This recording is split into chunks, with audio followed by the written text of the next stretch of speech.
শিবচরের MP Hanzala, Pirzada Hanzala, তাকে নিয়ে বলতেই হয়।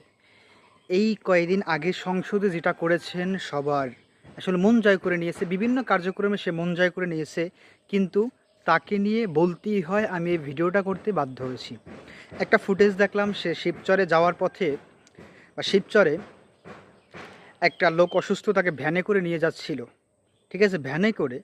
তখন হানজালা তার নিজের গাড়ি ছেড়ে দিয়েছে, নিজের গাড়িকে, মানে সেই রুগী সব কিছু সেই গাড়িতে উঠাই দিয়ে সে ভিন্নভাবে চলে গেছে। আর তাকে রুগীকে হসপিটালে বা নেওয়ার জন্য হানজালা তার নিজের গাড়ি দিয়ে দিয়েছে।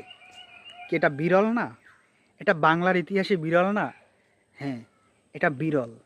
কিন্তু এই ইতিহাসটা পরিবর্তন করবে হাসানাত হানজালারা, ঠিক আছে? যেটা যুদ্ধের পর দেখেন না, সেটা এখন দেখেন। হাসানাত আবদুল্লাহ যেরকম উন্মোচন করতেছে, হানজালা যেরকম সংসদ কাঁপাইতেছে, সংসদে নিজের গাড়ি দিয়ে দিচ্ছে, এটাই মনে করেন যে নতুনত্ব, এটাই পরিবর্তন।